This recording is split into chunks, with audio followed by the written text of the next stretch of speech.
Paper discussion live कर दो भाई। मुझे क्या कमेंट वगैरह कहाँ दिखेंगे? कमेंट। अच्छा, ये लो नोट्स।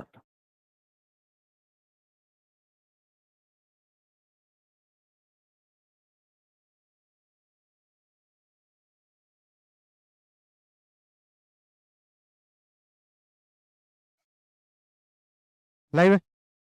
हाँ जी, स्वागत है आपका सेरामिक एकेडमी के ऑनलाइन प्लेटफॉर्म पर। तो आज अपन मिल रहे हैं। इंटीग्रेटेड टेस्ट सीरीज अपनी शुरू हुई है, जिसमें कि आरएस प्री और आरएस मींस के टेस्ट होते हैं, जिसमें 16 टेस्ट प्री के हैं, 10 टेस्ट मींस के हैं। आज पहला टेस्ट था, जिसमें कि कल्चर वाला जो हिस्सा है वो मेंस में पूछा गया था, साथ ही साथ प्री में भी कल्चर का ही था। तो आज जो पेपर हुआ उसके बारे में डिस्कशन करना शुरू करते हैं। ज्यादा अच्छा होगा कि इससे पहले क्लासेस देख रखी हो तो चीजों को ज्यादा रिलेट कर पाओगे, क्योंकि पढ़ाने के मामले में कंटेंट वहां पर है। यहाँ पर हम केवल थॉट प्रोसेस की और आंसर को कैसे टैकल करना चाहिए, कैसे सोचते हैं, उस पर डिस्कशन करते हैं। इसका तरीका मेरा ये रहता है, पेपर डिस्कशन से पहले मैं पेपर देख के नहीं आता, क्योंकि यदि पहले से पेपर देख के आए तो फिर मैं वो बताऊंगा जो मैं घर से देख के आया हूं, और यहाँ पर आके ही जब पेपर देखते हैं फटाफट तो वो बताया जाता है जो कि एक स्टूडेंट का लिखते समय में जो माइंडसेट होता है उसके बारे में बात करते हैं। ठीक है, तो चलिए पेपर डिस्कशन जो अपन शुरू करते हैं मेंस का, उसमें हम इंडियन हिस्ट्री वाला जो सेगमेंट है, उसमें कल्चर वाला जो पॉइंट है उसको हम देखेंगे। एक बार मैं आपको थोड़ा ब्रीफ कर दूं सिलेबस के बारे में, कि जो कल्चर वाला जो हिस्सा है वहां से लगभग हम ये मान सकते हैं कि 20 नंबर के क्वेश्चन आते हैं। मान सकते हैं ऐसा? तो एक बार मैंने किसी वीडियो में बताया था ना कितने कितने के आते, लगभग 20 एक के थे उसमें। या फिर अपन ये कहते हैं कि Indian culture plus Indian modern history से मिलाकर 30 to 35 इतने मार्क्स के आ जाते हैं। ठीक है, कल्चर के साथ में समस्या क्या है, इस सब्जेक्ट के साथ समस्या क्या है कि इसका जो कंटेंट है, हमने आज तक हिस्ट्री को हिस्ट्री के जैसे पढ़ा है, कल्चर के जैसे नहीं पढ़ा। इस वजह से हिस्ट्री को और कल्चर को अलग कर पाना बड़ा मुश्किल है। और हम नॉर्मली क्या करते हैं कि हिस्ट्री को और कल्चर को मिक्स करके पढ़ते हैं, उस वजह से सारे क्वेश्चन फिर हमसे टैकल नहीं होते, क्योंकि हिस्ट्री प्री में है, सिर्फ आपके मेंस के सिलेबस में सिर्फ और सिर्फ क्या है, कल्चर है ना। तो इसलिए हम उसको अलग अलग तरीके से पढ़ते नहीं है, इस वजह से प्रॉब्लम ज्यादा आती है। और हिस्ट्री और जनरल साइंस, मैं बार बार कह रहा हूं कि दो ऐसे सब्जेक्ट हैं जिसको स्टूडेंट सबसे कम प्रायोरिटी पर रखते हैं, क्योंकि दोनों सब्जेक्ट्स का प्री में वेटेज काफी कम है। 5 छोटे सब्जेक्ट हैं, उसका मेंस में वेटेज है, इसलिए प्री के बाद उनमें ही जुड़ जाते हैं। 5 छोटे सब्जेक्ट पढ़ लो, पबैड, एथिक्स, हिंदी और इंग्लिश, इसमें जुड़ जाते हैं। प्री से पहले economic survey, current affair, polity, Rajasthan वाला जो कंटेंट, उसमें जुड़ जाते हैं। ये दोनों का जो स्पेस है हिस्ट्री का और जनरल साइंस का, ना तो प्री वाले में मिलता ना मेंस वाले में मिलता, इसलिए हमारा इन दो सब्जेक्ट्स पर इन दोनों में बड़ा फोकस है। कई पेपर हमने ले लिए हैं और अगले 2 पेपर भी हिस्ट्री के ही है। एक पेपर हिस्ट्री का है, दूसरा मॉडर्न हिस्ट्री का है ना। चलिए तो शुरुआत करते हैं पेपर की। सबसे पहला क्वेश्चन क्या है, सिंधु घाटी सभ्यता का धर्म। सिर्फ पेपर भी है इसमें आंसर लिखे हुए हैं, सिर्फ पेपर वाला लगा है क्या? चलो इसमें देवास निकलेगा। सिंधु घाटी सभ्यता का धर्म वैदिक सभ्यता के धर्म से किस प्रकार भिन्न था? Religion of Indus valley civilization was different from Vedic religion, how it was. बहुत ही सिंपल क्वेश्चन है, यदि क्लास में आपने पढ़ा हुआ है तो कुछ भी इसके अंदर मुश्किल है ही नहीं कि किस तरीके से वैदिक रिलीजन और इंडस वैली सिविलाइजेशन का जो रिलीजन है वो अलग था। तो बताओ भाई क्या क्या पॉइंट लिखोगे? देखो पहली बात तो ये है, 5 नंबर का क्वेश्चन है, कोई इंट्रो लिखने की आवश्यकता नहीं है, कोई खास कंक्लूजन लिखने की आवश्यकता नहीं है। कंक्लूजन लिखना चाहो तो एक लाइन का लिख दो, इंट्रो की कोई खास आवश्यकता नहीं है। आपको बहुत कोई तूफानी, बहुत कोई अच्छा ही इंट्रो याद आ रहा है, समझ में आ रहा है कि हाँ ये कोई कोटेशन पढ़ा हुआ है और यहाँ पर एग्जैक्टली सेट हो रहा है, तो लिखो, अदरवाइज मत लिखो भले, है ना। अब है कि इंडस वैली सिविलाइजेशन और वैदिक रिलीजन के बीच क्या अंतर था, कैसे लिखें इसको? देखो एक चीज समझना, मैं अभी आपको यहां पर जो चीज समझाना चाह रहा हूं, 2 चीजें हैं। एक है ओवरहाइप्ड एक है जिसके बारे में लोगों को पता ही नहीं है। पहली है जिसको हम बोलते हैं आंसर राइटिंग। पहला जिसको हम क्या बोलते हैं, आंसर राइटिंग, ये ओवर हाइप्ड है। दूसरी चीज जिसके बारे में बिल्कुल नहीं पता वो है ब्रेनस्टॉर्मिंग। दूसरा क्या है, ब्रेनस्टॉर्मिंग। ब्रेनस्टॉर्मिंग आपको आंसर राइटिंग को अच्छा कराने में जितना हेल्प कर सकती है उतना लिखना भी नहीं करवा सकता। जितना आप सोचोगे उतना ही अच्छा अगली बार स्ट्रक्चर कर पाओगे। आंसर राइटिंग मतलब क्या, एक तो आंसर राइटिंग को लेकर हमने जो मिसकंसेप्शन दिमाग में बना रखा है वो है कि एक अच्छी उत्तर लेखन शैली, अच्छे शब्दों का चुनाव नहीं है। आंसर राइटिंग का मतलब है स्ट्रक्चर्ड वे में अपने कंटेंट को रखना। सबसे इंपॉर्टेंट क्या है, स्ट्रक्चर्ड, संरचनात्मक तरीके से अपने उत्तर को रखना, यह है आंसर राइटिंग। कोई भारी भरकम शब्दों को नहीं लिखना, कोई जरूरी नहीं है। केवल सिस्टमेटिक वे में अपने कंटेंट को जब लिख दो, केवल सिस्टमेटिक वे में लिख दो, वही अच्छी आंसर राइटिंग है। तो यहां पर हमें जब कोई भी क्वेश्चन पढ़ते हैं तो दो चीजें हैं, एक कि हमें आंसर आता है, दूसरा कि हमें जब नहीं आता तो हमें किस तरीके से चीजों को टैकल करना है। अब ये है इंडस वैली सिविलाइजेशन और वैदिक रिलीजन के बीच में क्या अंतर है। आप में से अधिकतर लोगों को आता है कि इंडस वैली सिविलाइजेशन जो है यहाँ पर मूर्ति पूजा नहीं होती थी, सर यहाँ पर मूर्ति पूजा के अवशेष मिले हैं जबकि यहाँ पर नहीं मिले हैं। और क्या, ये माना जाता है कि मातृ सत्तात्मक मैट्रियार्कल सोसाइटी थी, ये माना जाता है कि पैट्रियार्कल सोसाइटी थी। यहां पर देवी देवताओं के स्पेसिफिक नाम वगैरह नहीं मिले हैं, बस एक को देख लो तो पशुपति शिव वाला कोई एक अपवाद छोड़ दो तो वो भी हमने दिया है, बाकी ऐसे को नाम मिले नहीं है। जबकि यहां पर देवताओं को 3 कोटि के देवता माने गए हैं और फिर उसको आगे और डिवाइड किया गया है। यहां पर कोई यज्ञ जैसी कोई चीजें कोई खास नहीं मिलती हैं, है ना, हालांकि मिलते हैं थोड़े बहुत एग्जाम्पल है, जैसे कालीबंगा में वो जगह मिले, पर यहां पर बहुत बड़े स्तर पर चीजें मिलती है और वो धीरे धीरे और ज्यादा बढ़ती है। तो इस तरीके से इंडस वैली सिविलाइजेशन और वैदिक रिलीजन के बीच वाला इक्वेशन है, बहुत आसान था, मुझे नहीं लगता इसमें कुछ और बताने लायक है। नोट्स में भी लिखा हुआ है, सफिशिएंट है, कोई दिक्कत नहीं है। आगे बढ़ सकते हैं, चलिए अब बढ़ते हैं अपन दूसरे क्वेश्चन पर। दूसरा क्वेश्चन जो है वो आपके आंसर में भी लिखा हुआ है। ऐसे तो भारतीय स्मारकों के निर्माण में आध्यात्मिकता, धर्म और दर्शन के अंतर संबंधों का विश्लेषण कीजिए। बड़ा प्यारा क्वेश्चन दिया भाई, जिसने भी बनाया है बहुत अच्छा क्वेश्चन बनाया है। इसमें आप दो जगह पर गच्चा खा जाओगे, कंफ्यूज हो जाओगे। देखते हैं क्वेश्चन क्या है, फिर मैं आपको चलो यहीं से पढ़ा देता हूँ। क्वेश्चन क्या है फिर से पढ़ लो, ऑनलाइन वाले यदि लाइव नहीं दिख पा रहा हो। क्या कुछ कमेंट आ रहे हैं, कुछ ऐसे लाइव दिख रहा है कि नहीं दिख रहा, कुछ देखो दिखाना। जूम कर दे, इससे ज्यादा जूम में फिर ये इससे पार चला जाएगा, इतना ही कर पाएंगे। चलो एक बार क्वेश्चन को पढ़ो। कितने लोगों ने इस आंसर को लिखा भाई, लिखा आपने? चलो इसमें मेरा एक डाउट है आपसे, मैं वो पूछूंगा, एक बार देखते हैं। भारतीय स्मारकों के निर्माण में आध्यात्मिकता, धर्म और दर्शन के अंतर संबंधों का विश्लेषण कीजिए। Analyse the inter relationship of spirituality, religion and philosophy in the construction of monuments. Monuments में, स्मारकों में, इनके बीच में किस प्रकार के क्या इंटर रिलेशन देखने मिलता है, स्पिरिचुअलिटी, रिलीजन एंड फिलोसफी। पहले तो मुझे बताओ इस आंसर को लिखना कैसे शुरू किया जाए, इसका डिवाइडेशन कैसे हो। हाँ जी, वास्तुशास्त्र के बारे में और थोड़ा सा एक्सप्लेन करो। वास्तुशास्त्र के बारे में क्या लिखोगे?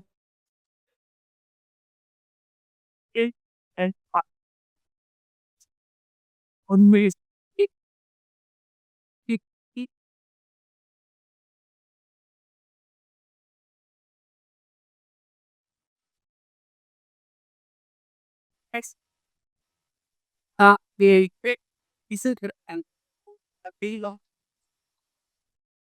समझ गया, मैं आपकी बात को समझ गया। आपने शुरुआत का अच्छा तरीका बताया कि वास्तुशास्त्र जो है वो इंडियन फिलोसफी में और इंडियन जो आपके स्मारक है जो है उसमें देखने को मिलता है, तो वो ठीक है, उससे इंट्रोडक्शन कर लोगे।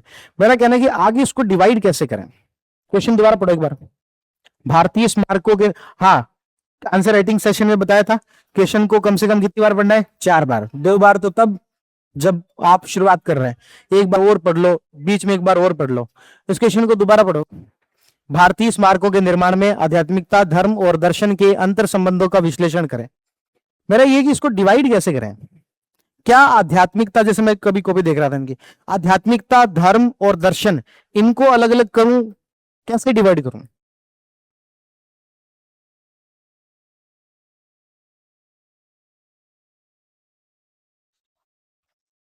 हाँ, बहुत बढ़िया। देखो ये क्या है कि जब मुझे याद है आंसर राइटिंग सेशन जब अपन ले रहे थे, तो मैंने एक पॉइंट आपको बताया था कि जो कीवर्ड क्वेश्चन में दिया गया है, उसको जितना ज्यादा अलग कर सको तो उतना ज्यादा अलग कर लेना, ठीक है। लेकिन यदि इसमें आप अलग करने लग गए, आध्यात्मिकता, धर्म और दर्शन, ये तीन ऐसे शब्द हैं जिसको अलग कर पाना बड़ा मुश्किल है। तीन ऐसे शब्द हैं जिसको अलग कर पाना बड़ा मुश्किल है। आपसे यदि डेफिनेशन पूछ ले कि रिलीजन क्या होता है, फिलोसफी क्या होती है और स्पिरिचुअलिटी क्या होती है, इन तीनों के बीच में अंतर कर पाना ही बड़ा मुश्किल है। इसलिए ऐसे किसी चीज में नहीं फंस जाए जिसमें कि हम यहां पर कोई ऐसी टेबल बना दे, क्या यहां पर लिख दे स्मार्क, ठीक है, और फिर यहां पर लिख दिया कोई आध्यात्मिकता, इधर लिख दे धर्म और इधर लिख दे दर्शन, और फिर कुछ कंपैरिजन करने की कोशिश करने लग जाए, तो इसमें फंस जाएंगे, आगे लिख नहीं पाएंगे, तीनों में बातें रिपीट करेंगे, सेम एक जैसे लिखेंगे। इसलिए क्या किया जाए कि हम तो यहां पर एक ही हेडिंग लगाएंगे, वो होगी आध्यात्मिकता, धर्म और दर्शन के बीच अंतर संबंध, ठीक है। अब आती है बात स्मारक की। स्मारक को कैसे डिवाइड किया जाए? इसके हमारे पास में तीन तरीके हो सकते हैं, या दो तरीके तो एटलीस्ट हो सकते हैं कि इसको कैसे डिवाइड किया जाए। इसको एक डिवाइड किया जा सकता है पीरियड वाइज, कि मौर्य काल के अंदर हमें जो स्तूप देखने को मिलते हैं, हमें जो पिलर्स देखने को मिलते हैं, हमें जो गुफाएं देखने को मिलती हैं, उसके बाद में मौर्य काल में शुंग और सातवाहन के अंदर हमें ये जो चीजें देखने को मिलती है, उसके बाद है, इसके हम इधर एग्जाम्पल लिखते जाएं और उसको इधर बताते जाएं कि कैसे रिलेशन है। एग्जाम्पल के तौर पर स्तूप जो है, जो रेलिक्स जो है, वो स्पेसिफिकली किससे रिलेटेड है? बौद्ध बुद्धिज्म से रिलेटेड है। बुद्धिज्म के अंदर तीन चीजें आती है, या फिर जो जो क्वेश्चन की लैंग्वेज यदि उस पर हम जाने की कोशिश करें, तो एक तो हो गया रिलीजन को आगे बढ़ाना, यानी कि धर्म। तो इसीलिए जो है यहां पर धार्मिक कथाओं की, जातक कथाओं का यहां पर वर्णन मिलता है। एग्जाम्पल लिख देंगे जैसे कि सांची का स्तूप, ठीक है। यदि हम इसके फिलोसॉफिकल एंगल की बात करें, तो उसके अंदर हमें देखने को मिलता है कि बौद्ध धर्म मूर्ति पूजा में विश्वास नहीं करता, इसीलिए यहां पर अवशेष यूज किए गए हैं भगवान बुद्ध के, उनकी कोई मूर्ति नहीं है, यहां पर मूर्ति पूजा नहीं हो रही है। हाँ,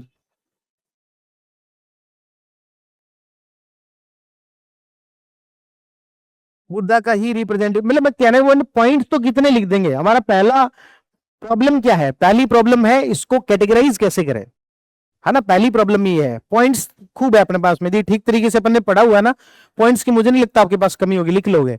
लेकिन पहली प्रॉब्लम है कि कैटेगराइज कैसे करना है। तो एक तो तरीका ये है कि इसको पीरियड वाइज किया जा सकता है, मौर्य काल में, शुंग काल में, गुप्त काल में। दूसरा तरीका यह भी हो सकता है कि जो भी हमारे जो मोनोमेंट्स हैं उसके अकॉर्डिंग भी किया जा सकता है। मोनोमेंट्स के अकॉर्डिंग मतलब कि जैसे एक एग्जाम्पल सीधा लिया जा सकता है स्तूप, ठीक है, और फिर रेलिक्स। तो रेलिक्स में फिर आगे बताया जा सकता है कैसे, फिर लिया जा सकता है मंदिर, ठीक है, मोनोमेंट्स ही है ये भी। मंदिर में बताया जा सकता है जैन प्रभाव कैसे है, बौद्ध प्रभाव कैसे है, हिंदू प्रभाव कैसे है, इस तरीके से।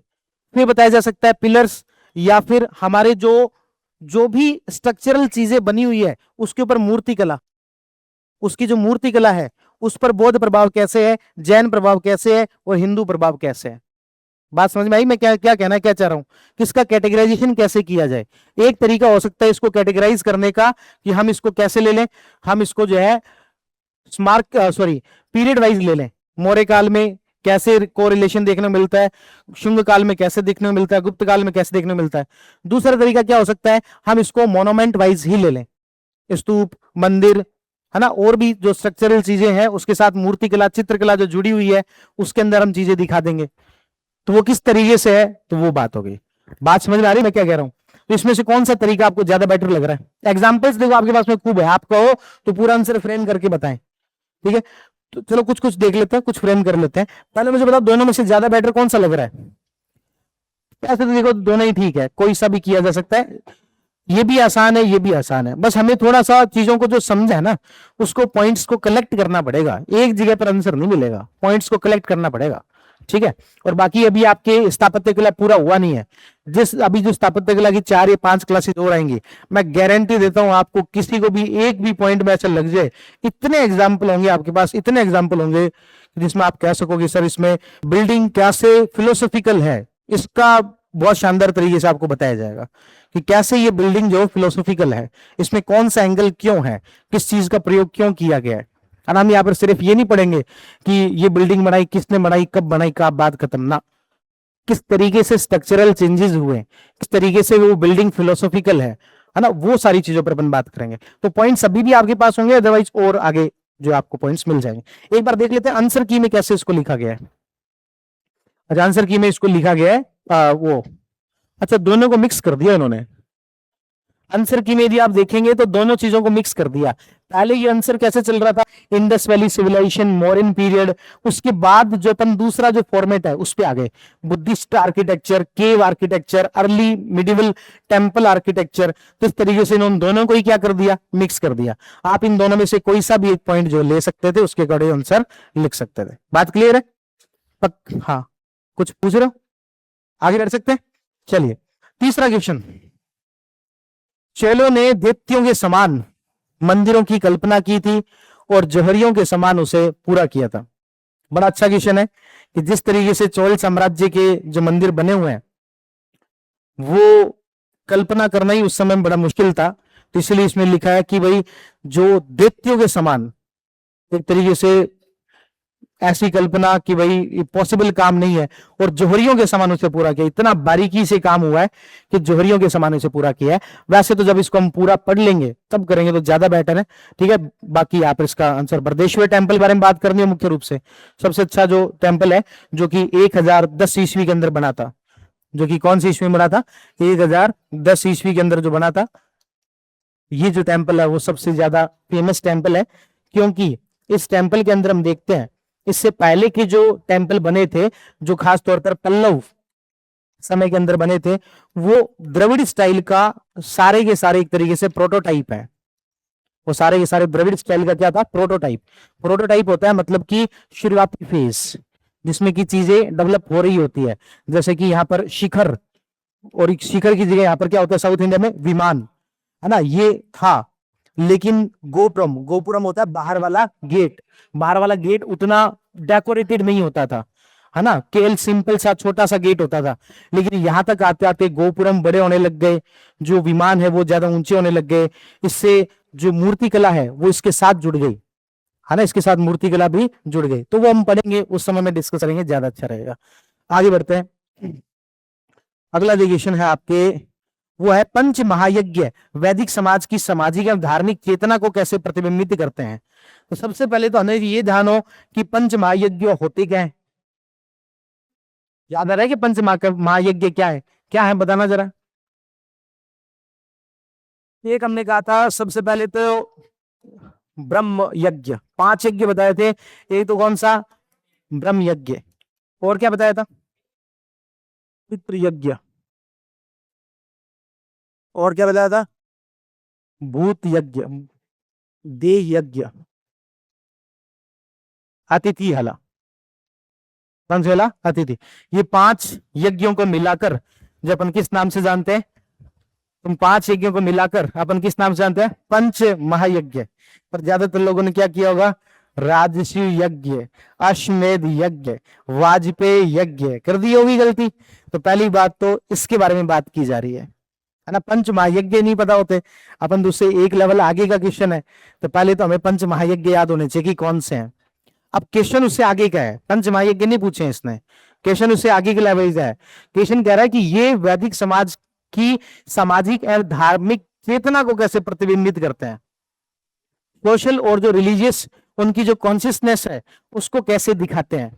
भाई मुझे एक बात बताओ, ये नर यज्ञ का मतलब क्या है, अतिथियों का सत्कार करना, क्या करना, अतिथियों का सत्कार करना। ये भूत यज्ञ क्या है, एनिमल जो है उनको खाना खिलाना, उनकी रक्षा करना, ये सब है। पितृयज्ञ क्या है? जो हमारे पूर्वज जो है ना, उनकी सेवा करना। ये देव यज्ञ क्या है? और ब्रह्म यज्ञ क्या है? जो पुराने हमारे जो ऋषि हैं उनके प्रति एक तरीके से ये क्या है, हमारा ग्रेटिट्यूड है। और देव यज्ञ क्या था? ये गुरुओं के प्रति था, है ना, ये गुरुओं के प्रति जो अपना ऋण है उसको लेकर था। इस तरीके से कुछ कुछ बातें आपको बताई थी। 5 महायज्ञ होते हैं, और ये 5 महायज्ञ कौन से है? ब्रह्म यज्ञ, पितृयज्ञ, भूत यज्ञ, देव यज्ञ और नर यज्ञ।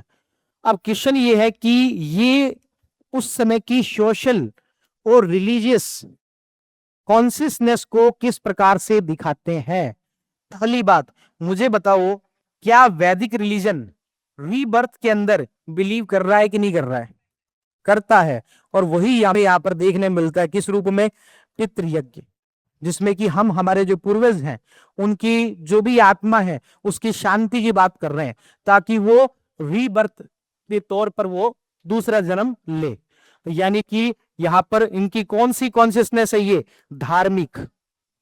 उसी तरीके से मुझे बताएंगे, क्या अतिथियों को भोजन करवाना, मेहमानों को भोजन करवाना आज के समय में भी क्या सोशल हार्मनी को बढ़ाता कि नहीं बढ़ाता?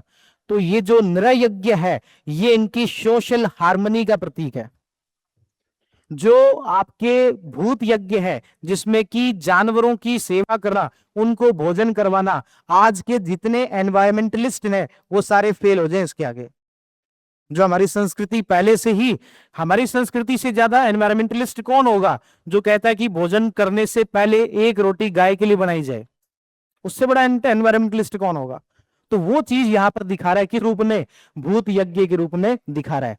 फिर उसके बाद में उनकी जो धार्मिक चेतना है वो इस चीज को लेकर भी कि हमारे ऋषियों के प्रति हमारा एक ग्रेटिट्यूड है।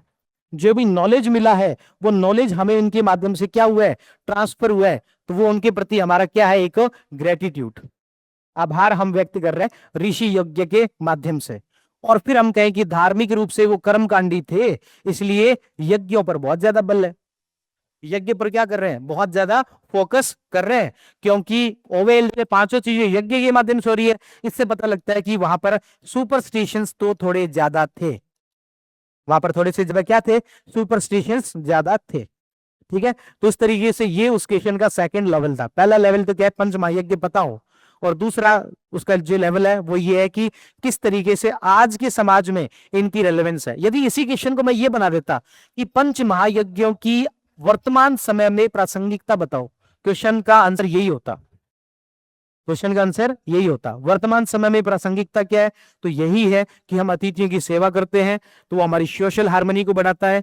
हम जो एनिमल्स हैं उनके लिए खाना खिलाते हैं तो वो हमारे एनवायरमेंट यानी कि पर्यावरण को लेकर एक तरीके से काम करता है। और उसको करंट अफेयर से भी जोड़ सकते हैं कि आज के समय में प्रधानमंत्री मोदी जी या बाकी लोगों के द्वारा भी कहा जाता है one health one world. One health one world जुड़ा हुआ है किससे? भूत यज्ञ से। कि आप एनिमल को सुरक्षित रखो, उसको अच्छा खाना खिलाओ तो ओवरऑल में दूध अच्छा देगा, दूध अच्छा देगा तो फिर जो है वो ओवरऑल अपनी हेल्थ भी अच्छी होगी। तो वन हेल्थ वन वर्ल्ड से भी जुड़ा वही तो ये जो चीजें हैं वो आज के समाज से हमारे डायरेक्टली जुड़ी हुई है। इसी क्वेश्चन का कॉन्टेक्स्ट चेंज करके भी पूछा जा सकता था कि वर्तमान समय में इनकी आवश्यकता बताओ, तब भी आंसर यही होता। बात क्लियर है? आगे बढ़ सकते हैं? चलिए कर दो। तो वैसे तो देखो देखो प्रॉब्लम क्या है, मैं इसीलिए बार बार ब्रेनस्टॉर्मिंग की बात करता हूं कि कई बार क्या है कि हम इसको अलग करके बैठ तो गए लेकिन उसके बाद में पॉइंट अलग हो नहीं पा रहे, वहां समस्या आ जाएगी। इसलिए मैं कहता हूँ कि चीजों के ब्रेनस्टॉर्मिंग ज्यादा से ज्यादा किया करो कि भाई जब प्रैक्टिस 3-4 बार कर चुके होंगे ना उसके बाद में आप अलग करोगे तो लिख भी पाओगे, है ना। बिना प्रैक्टिस किए अलग कर लिया तो पॉइंट तो अलग अलग बना दिए, सामाजिक और धार्मिक, लिख नहीं पा रहे, फिर दोनों को मिक्स करके लिख रहे हैं। ठीक है ना। तो प्रैक्टिस जब तक नहीं है तब तक तो आप सीधे लिख दो, लेकिन घर आके ब्रेनस्टॉर्मिंग जरूर करो। यदि अलग लिखना पड़े तो हम अलग कैसे करें? ठीक है ना। तो वो ब्रेनस्टॉर्मिंग से आएगा, प्रैक्टिस से आएगा।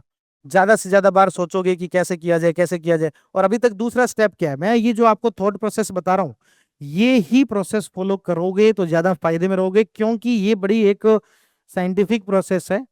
और मुझे याद है मैंने सारे पेपर अपने जब भी करता था मैं इसी तरीके से करता था कि पहले क्वेश्चन पढ़ा, उसके आंसर लिखना है, वो एक टेस्ट सीरीज ज्वाइन कर रखी है वो अलग है, लेकिन घर पे कोई एक टेस्ट सीरीज ले आए, उसका क्वेश्चन पढ़ा, उसके दिमाग में चलाया, ब्रेनस्टॉर्मिंग की, इसमें क्या किया जा सकता है, कैसे किया जा सकता है, और फिर उसके बाद में उसका पढ़ लिया आंसर।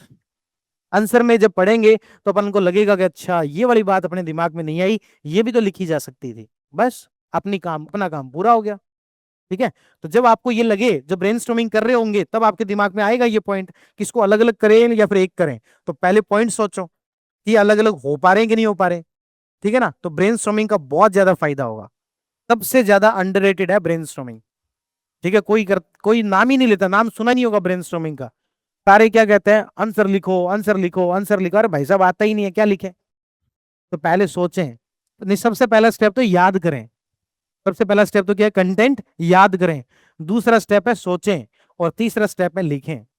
ठीक है ना, तो यदि आप दिन में एवरेज 1 घंटे लिखते हो ना, तो कम से कम 1 घंटा ब्रेनस्टॉर्मिंग का और दे लो, आपके आंसर राइटिंग में 4 गुना ज्यादा निखार आ जाएगा। 1 घंटा आप जो यदि आंसर राइटिंग को देते हो, तो मेरे कहने से 1 घंटा ब्रेनस्टॉर्मिंग को और दे लो, तो आपके आंसर राइटिंग में ज्यादा सुधार आएगा। ठीक है, क्योंकि हम ज्यादा क्वेश्चन कर पाते हैं। अभी यदि मैं आपको लिखने को दे रहा होता, तो अभी 2 क्वेश्चन लिखते इतनी देर में तो, और अपन यहाँ पर 3 क्वेश्चन डिस्कस कर चुके हैं। आगे बढ़ते हैं, इसमें एक बार देख लेते हैं कुछ ऐसा पॉइंट जो इन्होंने कुछ नया लिख रहा होगा। देव यज्ञ हवन में अग्नि की घी क्या होती देकर प्रकृति की शक्ति और ईश्वरी सत्ता के प्रति गहरी धार्मिक आस्था, ये भी ठीक पॉइंट है, लिखा जा सकता है।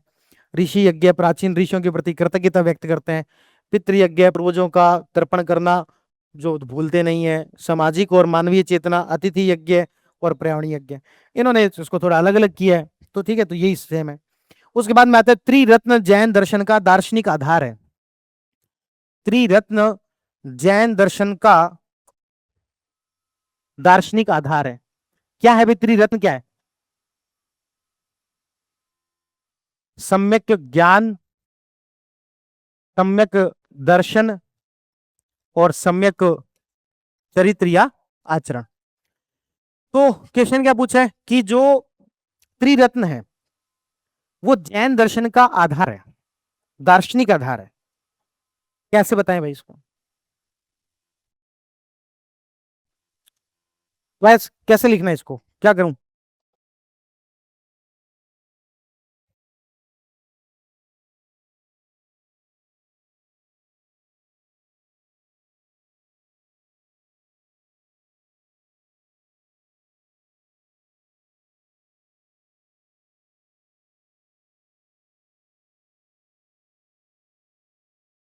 कोई और बताना चाहेगा क्या लिखना? हाँ जी। पानी दिन। पढ़ा तो समझ में आ गया कि लिखना कुछ थोड़ा सा अलग था, फिर भी कोई और उससे रिलेट करना है इसको। आ, आगे की फिलोसफी इससे जो कैसे डेवलप हुई, दार्शनिक आधार है, फिलोसॉफिकल बेसिस है ये उसका, है ना। और सोचो एक बार तब तक।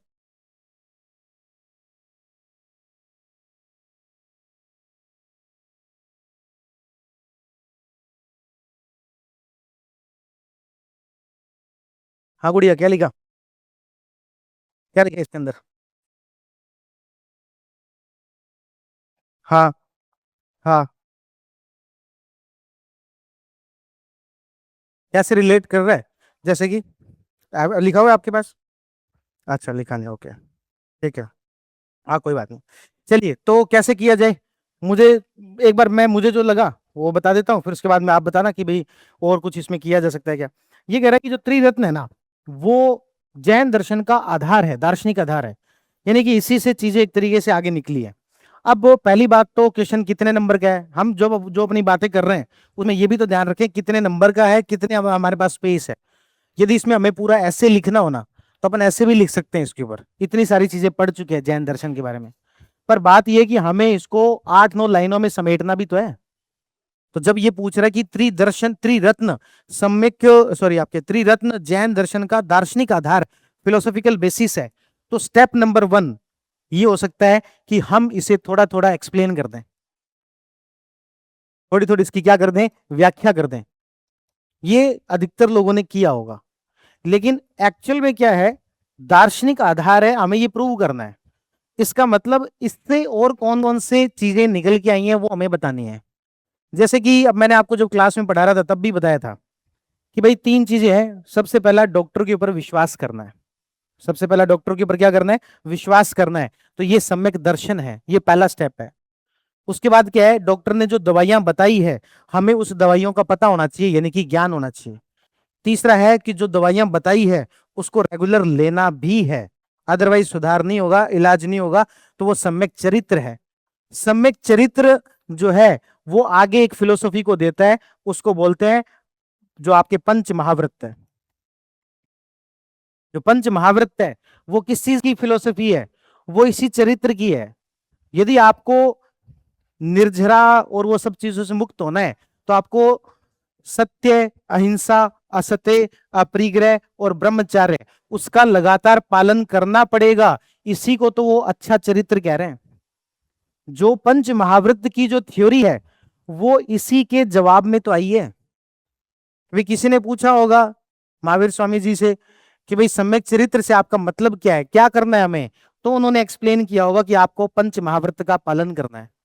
किसी ने पूछा होगा कि सम्यक दर्शन का मतलब क्या है, तो उन्होंने बताया होगा कि सम्यक दर्शन का मतलब यह है कि आपको सारी बातें नहीं पता, इसलिए शादवाद लगा के बोला करो। क्या लगा के बोला करो? शादवाद लगा के बोला करो। आत्माएं अनेक है तो यहां पर अनेकात्मवाद दिया इन्होंने। कौन सा सिद्धांत दिया?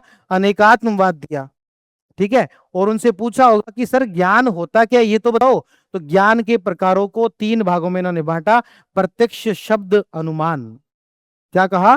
प्रत्यक्ष, शब्द, अनुमान। तो ये उसके फिलोसॉफिकल बेसिस हैं। अभी मैंने जब पढ़ा रहा था आपको तो मैंने अलग तरीके से पढ़ाया। उसको मैंने आपको पढ़ाया था मेटाफिजिक्स, एपिस्टेमोलॉजी और एथिक्स, तत्व मीमांसा, ज्ञान मीमांसा और नीति मीमांसा। लेकिन जैसे ही क्वेश्चन चेंज हुआ हमने अपने नॉलेज को मॉडिफाई कर लिया।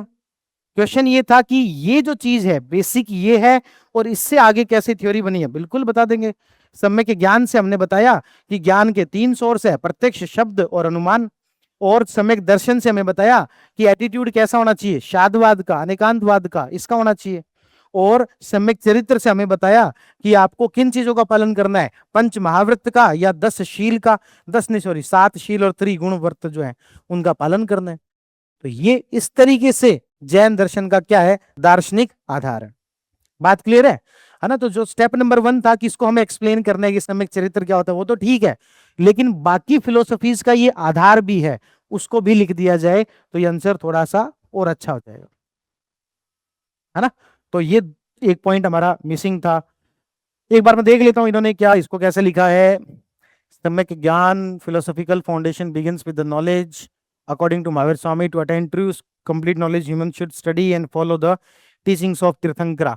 अब देखो जो बात इन्होंने लिखी है ना उसी को हमने जैन फिलोसफी से डायरेक्ट जोड़ दिया। ये यहां पर क्या लिख रहे हैं? Human should study and follow the teachings of tirthankara.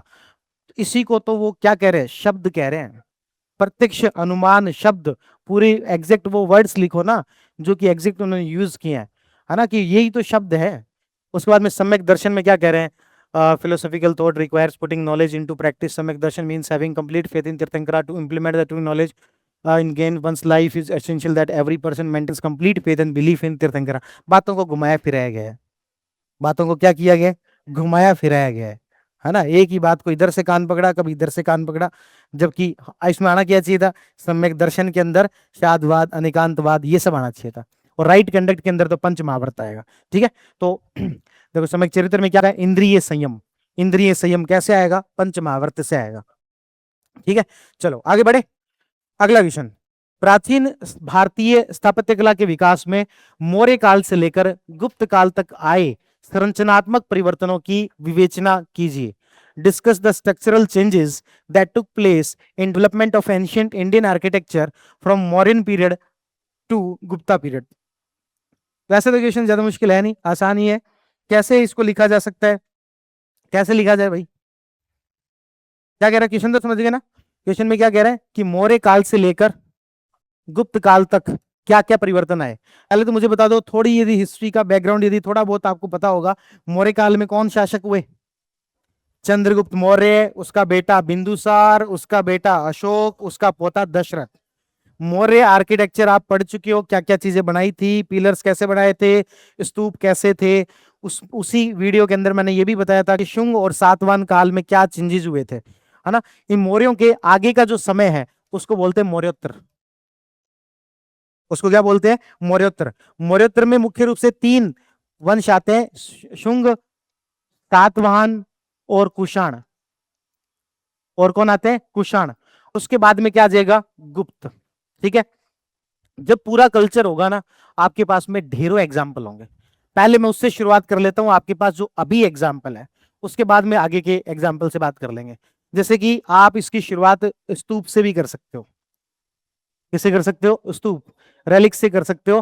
कि शुरुआती समय में जो रेलिक्स थे, जैसे कि एक याद है मैंने आपको क्लास में बताया था पीपरवा का, नेपाल में पीपरवा, वो तो बिल्कुल ही बेसिक है।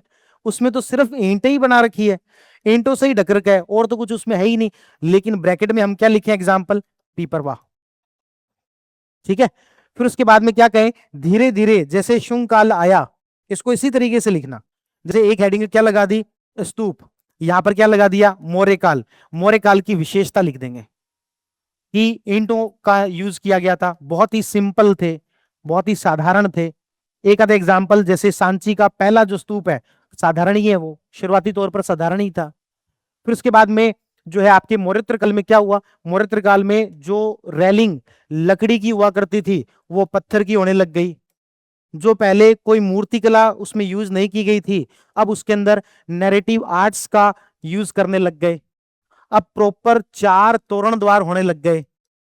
क्या होने लग गए? 4 तोरण द्वार होने लग गए। एग्जाम्पल, सांची के स्तूप का बाद वाला जो रूप है, सांची के स्तूप का बाद वाला रूप है, जिसके अंदर बाहर के जो तोरण द्वार है, उसके ऊपर भगवान बुद्ध की मां के माध्यम से भगवान बुद्ध के जन्म को भी दर्शाया गया है। कुछ फोटोज दिखाई थी ना क्लास में, तो वो वाली पॉइंट यहां पर लिखे जा सकते हैं।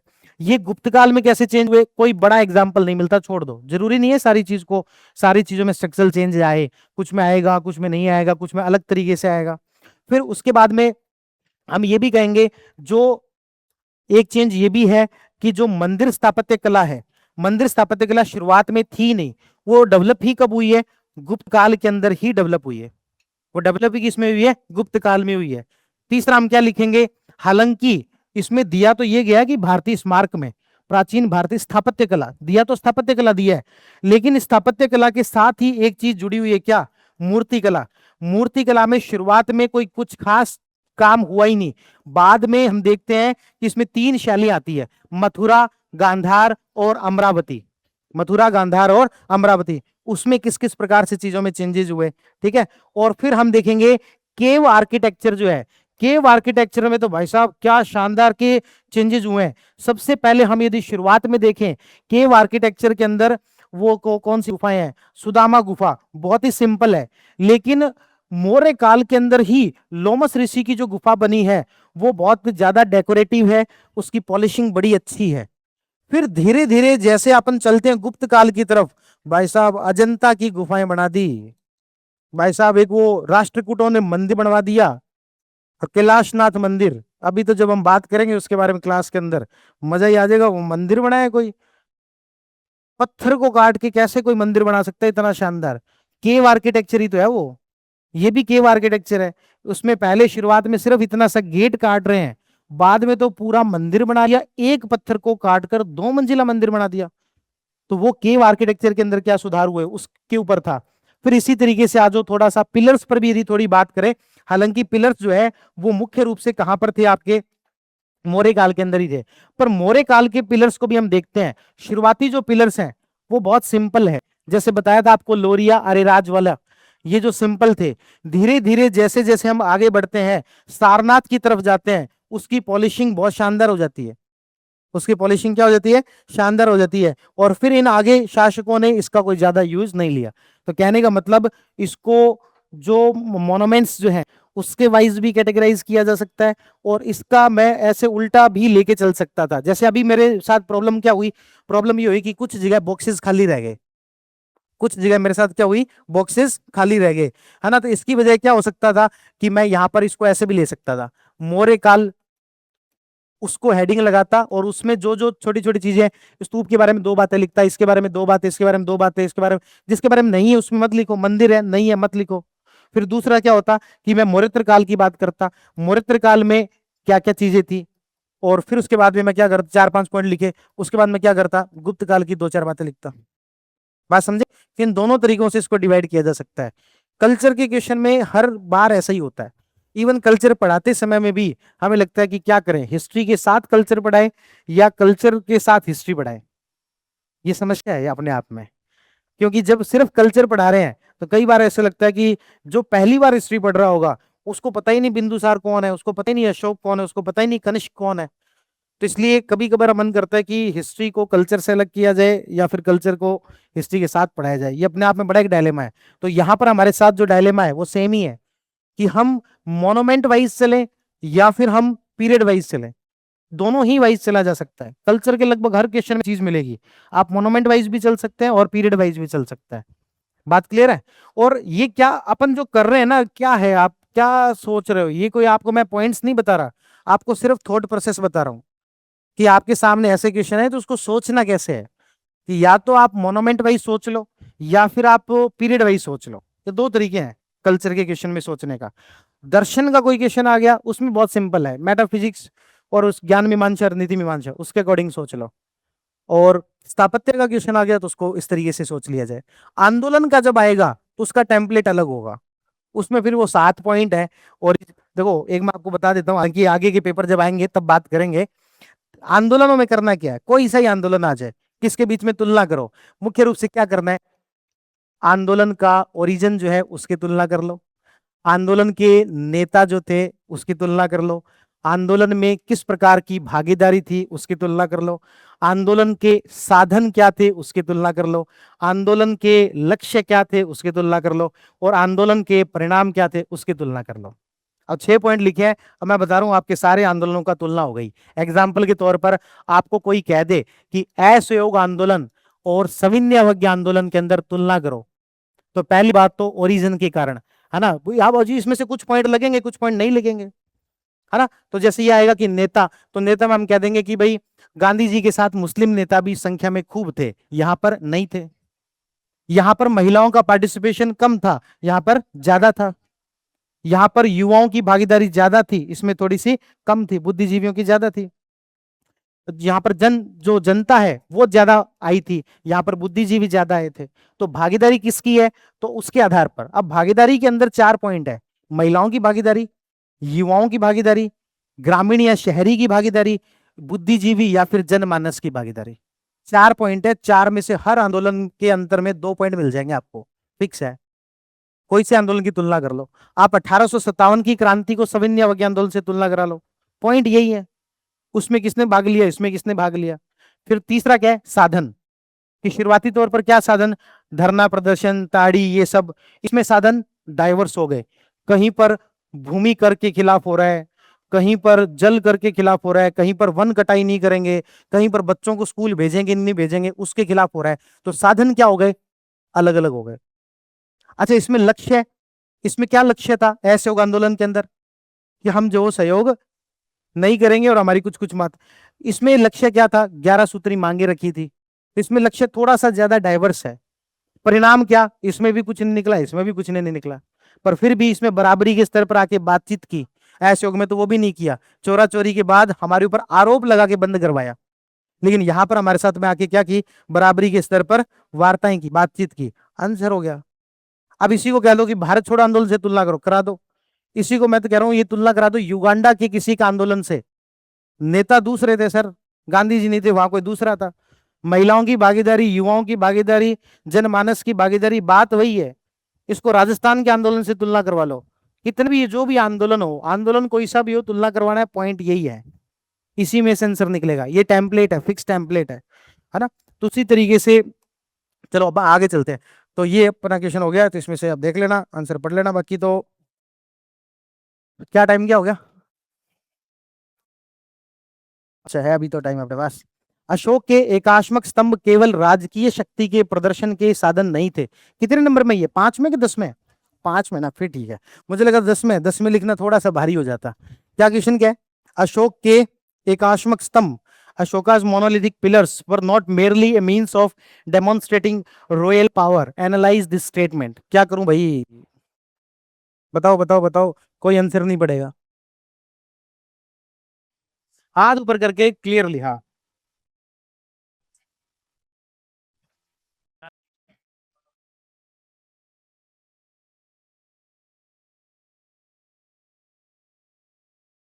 हम्म। हम्म। हम्म। और कोई? हाँ।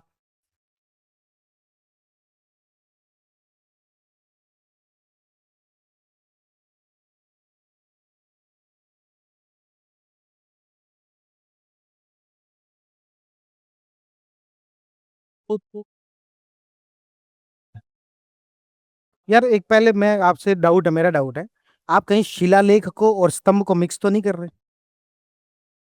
क्योंकि आप जो कह रहे हैं ना कलिंग वॉर के बाद में 11वां 12वां जो हटा लिया था वो शिलालेख है, यहाँ पर बात स्तंभ की चल रही है। मतलब कि स्तंभ को आप कलिंग वॉर से पहले और बाद में कैसे डिफरेंशिएट करेंगे? एग्जांपल्स क्या आपके पास? आपने शिलालेख मान लिया। शिलालेख पता है ना क्या होता है? जिसमें कि वो जो 14 अभिलेख लिखे हुए हैं, जिसमें कि 11वें 12वें 13वें को हटाकर पृथक कलिंग प्रज्ञापन उसको बोलते हैं, जहां पर कहा गया कि धौली और जोगड़ की जो जनता है वो मेरी प्रजा के समान, कलिंग की जो जनता है मेरी प्रजा के समान है। वो जो आप अंतर कर रहे हैं ना, डिफरेंशिएट कर रहे हैं, वो तो शिलालेख में होगा। पिलर्स में कैसे डिफरेंशिएट करोगे कलिंग वॉर से पहले और बाद? मेरे पास तो कोई एग्जाम्पल नहीं है। कलिंग वॉर से पहले और कलिंग वॉर के बाद पिलर्स कैसे अलग थे? आपके पास कोई एग्जाम्पल है इसका? तो वो आप जो सोच रहे थे वो शिलालेख पर लागू होता है। हाँ, और कोई?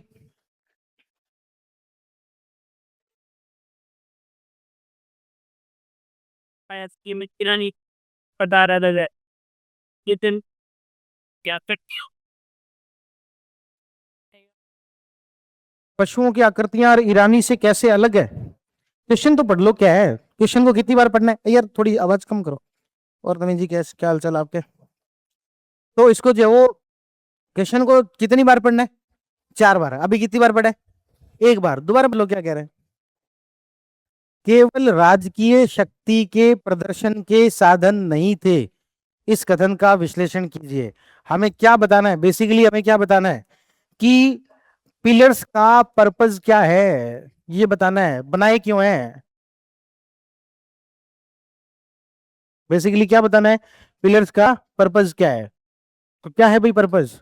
एक तो वो खुद लिख के बता रहा है, एक तो राजनीतिक प्रदर्शन था, शक्ति प्रदर्शन था कि इन इन क्षेत्रों को हमने जीत लिया है, तो वो एक शक्ति प्रदर्शन एक तो कारण था। इसके अलावा क्या कारण थे? हाँ।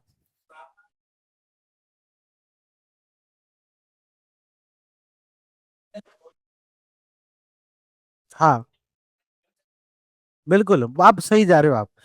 है ना? आप क्वेश्चन को दोबारा समझो, मैं यहाँ पर क्या कहना चाह रहा हूं कि ये पूछ रहे इसका पर्पस क्या था। तो राजनीतिक प्रदर्शन एक पर्पस था, लेकिन तो बाकी जो चीजें हैं वो क्या है? धम्म का प्रचार। मुख्य कारण क्या है? धम्म का प्रचार। एक पर्पस क्या है जो इसमें बौद्ध धर्म की और बाकी भी दार्शनिकता दिखती है? It has philosophical purpose. दार्शनिकता दिखती है इसके अंदर। ये कह रहा है कि केवल राजनीतिक प्रदर्शन करना ही उसका उद्देश्य नहीं था। अब एक बार क्वेश्चन को दोबारा पढ़ लेते हैं। अशोक के स्तंभ केवल राजकीय शक्ति के प्रदर्शन के साधन नहीं थे, तो और किसके साधन थे? धम्म के प्रचार के साधन थे। और किसके साधन थे? धम्म के प्रचार के साधन थे। अब हमने दो बातें तो लिख दी, धम्म के प्रचार के साधन थे और दार्शनिकता का साधन था। अब आगे क्या करें? आगे हमें जो आता है उसको क्वेश्चन की लैंग्वेज से रिलेट करवाना है। क्या? हमें पता है पिलर्स की विशेषताएं क्या थी। एक बार यदि हम वापस देखें पिलर्स की जो विशेषताएं हैं उसको हम वापस देखें, सबसे पहले जो चीज है, पहला जो भाग है उसको हम क्या कहते हैं? लाट, या फिर क्या कहते हैं? तना। उसके बाद में जो चीज है उसको हम बोलते हैं अंड। इसके अंड या फिर माया कहते हैं इसको। इसके अंदर तीन चीजें होती है। एक होती है अवांगमुखी कमल, एक तो क्या होता है? अवांगमुखी कमल, और फिर क्या होता है? एक अबिकस, चौकी। क्या होती है? एक चौकी। और जो तीसरा भाग है उसके ऊपर होते हैं शीर्ष पर कुछ ना कुछ जीव। ये 3 भाग है। ठीक है, अब इसकी विशेषताओं में से धम्म का प्रचार ढूंढ लो। इसकी विशेषताओं में क्या ढूंढ लो?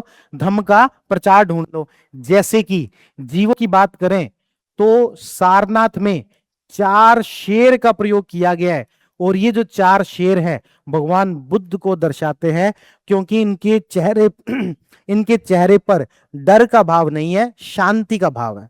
डराने का भाव नहीं है, शांति का भाव है। किसको दिखाते हैं? भगवान बुद्ध को दिखाते हैं। उसके बाद ये जो अबेकस है ना, चौकी है, इस पर क्या यूज किया गया है? 4 जानवर, ASHV, अश्व से याद करवाया था। अश्व का मतलब है घोड़ा, जो कि भगवान बुद्ध के महाविनिष्क्रमण का प्रतीक है। S जो कि भगवान बुद्ध की शांति का प्रतीक है। H जो कि हाथी, भगवान बुद्ध के जन्म का प्रतीक है। V जो कि उत्पादकता का प्रतीक है। ठीक है, और जो आपके सांची वाला है उसमें 5 हंस दाना चुगते हुए दिखाए गए हैं, वो भगवान बुद्ध के 5 शिष्यों का प्रतीक है। जो सारनाथ में बीच में चक्र यूज किया गया है वो धर्म चक्र प्रवर्तन का प्रतीक है। ये अवांगमुखी जो कमल है, कमल की मान्यता हिंदू धर्म में भी है, जैन धर्म में भी है, और बौद्ध धर्म में भी है।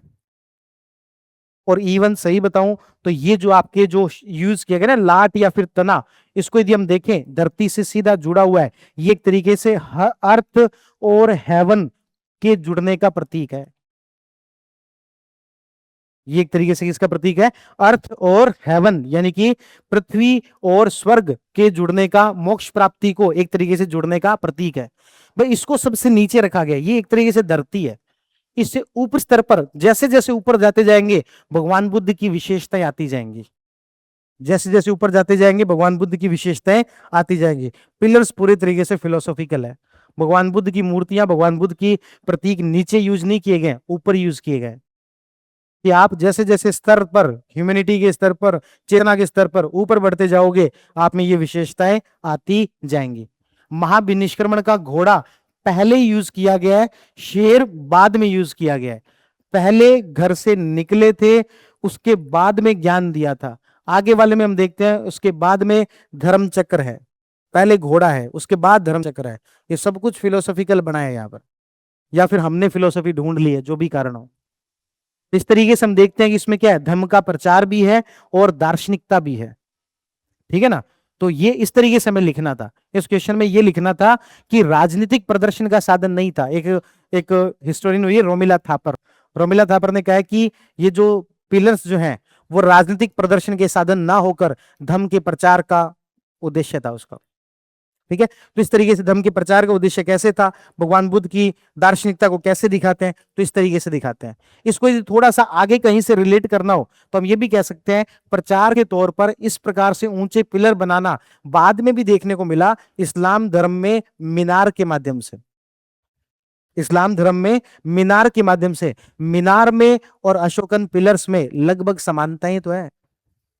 बेसिक फिलोसफी सेम है, ऊंचाई पर बनानी है, सीधी सीधी बनानी है। इन दोनों में ही ऐसे ही होता है कि जो है टैपरिंग देखने को मिलती है, नीचे हाइट चौड़ाई ज्यादा होती है, ऊपर की तरफ जाते जाते कम होती जाती है। ये इस्लाम के मीनार में और भगवान बुद्ध के, सॉरी अशोका के पिलर्स में, दोनों में कॉमन बात है ये। बस इतना ही है कि मीनारे जो है वो उतनी ज्यादा फिलोसॉफिकल नहीं है कि ऊपर क्या बनाना है, कौन से चित्र बनाने हैं। वहां पर जो है वो दूसरी चीजें आयतें वो ज्यादा लिखी गई है, जबकि यहाँ पर ये फिलोसॉफिकल ज्यादा लगते हैं। तो ये इस क्वेश्चन का बेसिक आंसर था।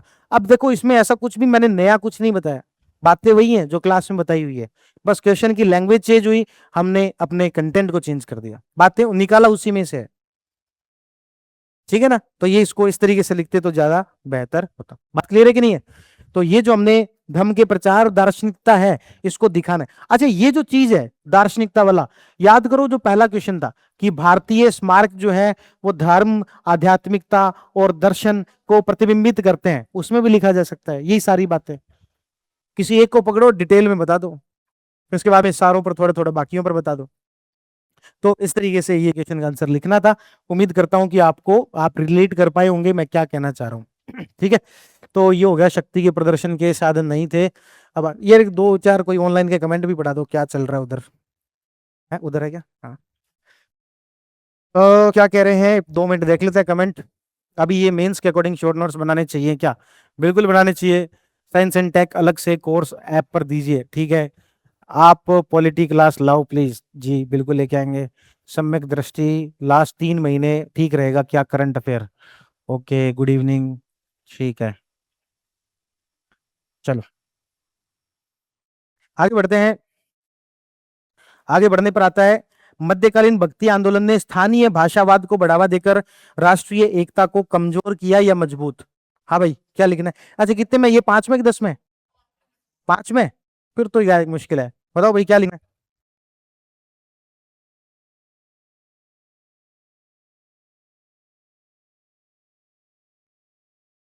पहले मुझे बताओ मेन क्वेश्चन क्या है,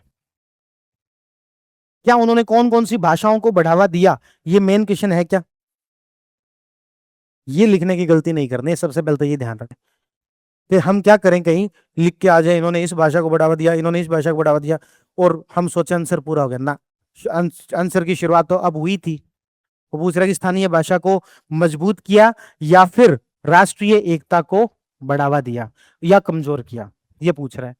लेकिन जब तक हम ये नहीं बताएं कि कौन से संत ने कौन सी भाषा को बढ़ावा दिया, तब तक आंसर लिखने में मजा नहीं आएगा।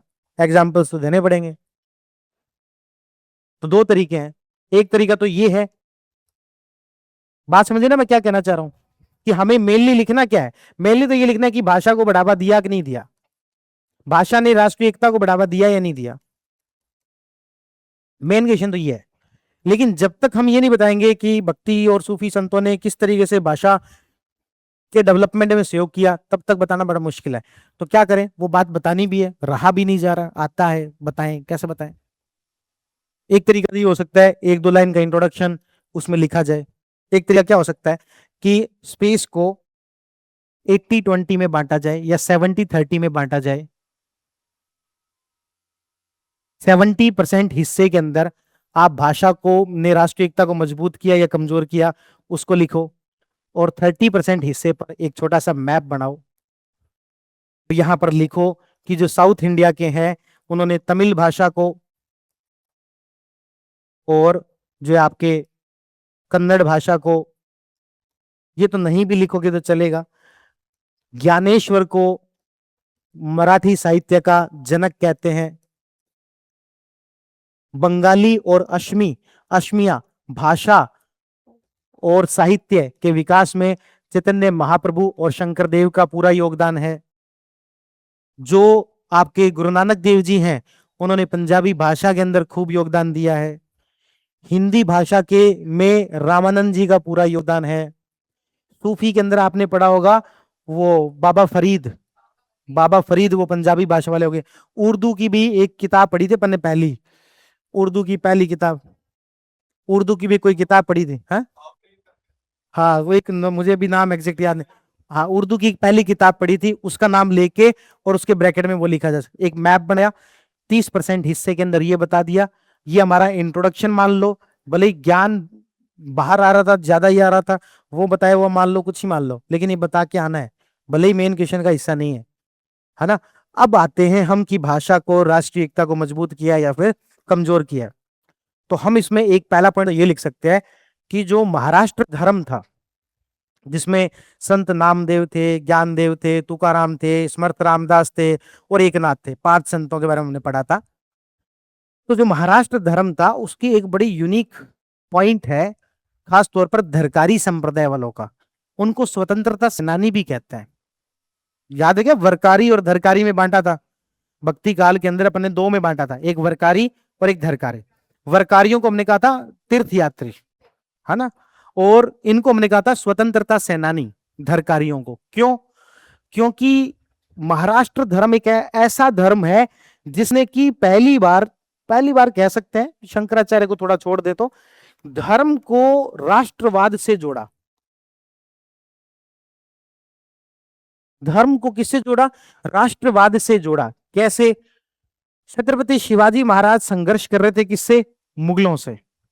उस समय में इन संतों ने ये कहा कि मराठी लोगों को छत्रपति शिवाजी महाराज का साथ देना चाहिए, जितनी भी ट्राइब्स है, कम्युनिटीज है, इनको छत्रपति शिवाजी महाराज का साथ देना चाहिए। और मराठी भाषा को, मराठी प्राइड को, उस प्राउड को जो है एक पॉइंट बना दिया, जिसके अंदर ये नहीं पता लग रहा अब आप बात धर्म दर्शन की कर रहे हो या फिर छत्रपति शिवाजी महाराज को शासक बनाने की कर रहे हो। हमने पढ़ा था कि समर्थ रामदास थे, उन्होंने अपना भगवा दिया था, उसी भगवा को छत्रपति शिवाजी महाराज ने अपना जो राष्ट्रीय ध्वज है वो बनाया था। तो यानी कि मराठा धर्म के अंदर यूनिक फीचर ये है, और ये आप कहीं पर आए ना भक्ति काल का प्रभाव क्या रहा, उसमें भी लिख सकते हो कि शुरुआती कुछ चीजें जहां पर हमने धर्म को राष्ट्रवाद से जोड़ा। सबसे पहली शुरुआत धर्म को राष्ट्रवाद से जोड़ने की थी शंकराचार्य ने। कैसे? 4 मठ बनाए, वो एक तरीके से भारत की एकता को दिखाता है। दूसरी कोशिश की थी मराठा धर्म ने कि मराठी भाषा को संतों ने राष्ट्रवाद के साथ जोड़ा, मराठा साम्राज्य के साथ जोड़ा। तीसरी कोशिश बाद में आगे चलकर स्वामी दयानंद सरस्वती ने की है, वेदों की ओर लोटों को अंग्रेजों के खिलाफ यूज करना और स्वराज के साथ जोड़ना।